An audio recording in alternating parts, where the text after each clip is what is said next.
Hello and welcome to my SpeedRunners talkthrough where I'll be talking about some key points of my level and my design rationale. We can see the start box here and instantly there's a boost pad which will allow players to start the level off in a really fast way.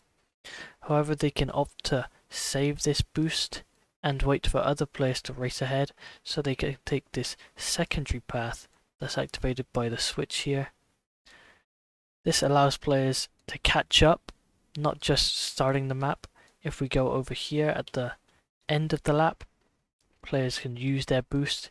If the trigger's already activated, we'll see they can just run under and they have to slide under these red boxes, which is the result of them being in last place if they want to take this shortcut.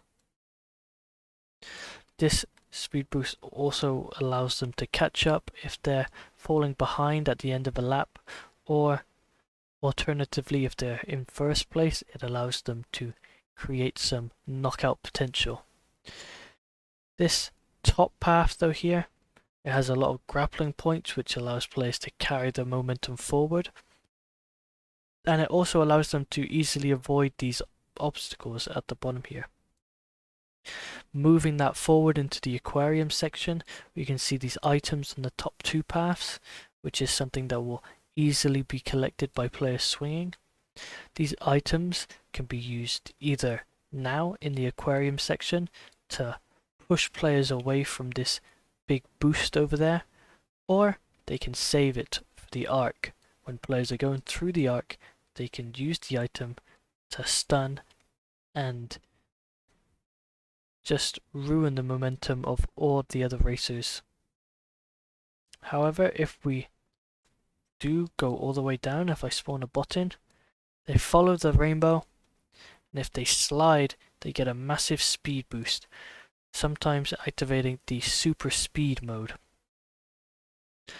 Players have to carry this super speed mode through, grappling through, and if we go down to the swinging monkey section, this is where players will have to balance their speed and they'll be tested on how they can maneuver around tight angles with such a high speed. Previously I had these buzzsaws in where these red boxes are, but players would get stuck and it would become annoying. So I switched it to these red boxes, as once a player hits a red box, it's removed temporarily. However, a buzzsaw, players will just get stuck and bounce on top of them. If we keep making our way down, we can see all these items that can be used to be backtracked onto other players, pushing them and knocking them off this swinging section, stunning them and allowing more knockout potential. If we make our way forward, we can see these crocodile teeth, which usually catches players off by surprise as they need to make a precise jump. If I get the bot to do it, they need to make a precise jump through. A lot of players can't get that first time, which will surprise them and it will challenge them to make the tight jump next time. This top path, however, has this switch. If activated, pushes this wall down, so now players will have to take their time and jump over. We also have these triangle sections here that players will have to try and avoid. It usually catches players off by surprise. And these boxes up here. So players will have to make this tight jump, collecting an item which will allow them to maybe knock out a player due to this speed boost being positioned here. This section here tests players on their wall jump ability. If I place another bot down, we can see it activates that trigger.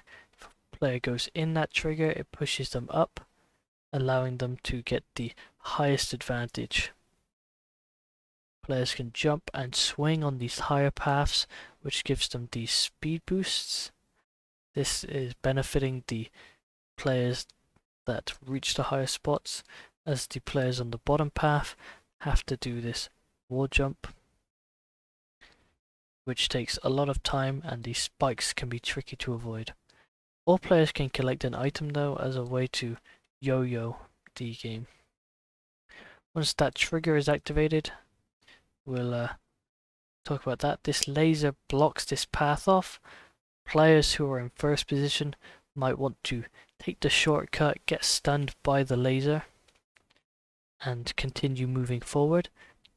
But someone will eventually activate the trigger, which then makes it a safe route for all the other players to take. This is the sort of payoff players will have to think, as will they want to be the player that activates the switch, or will they just let someone else do it and run through the laser, losing an item, becoming stunned, and wasting valuable time. If I allow the player to go up here, we can see they boost, and this is where players will get knocked out. Another section where players are very prone to getting knocked out is this arc section, as there's such a steep drop that it allows for lots of players who can use their speed well to knock out a lot of players, potentially even all 3 other players. Thank you for listening to my talk through.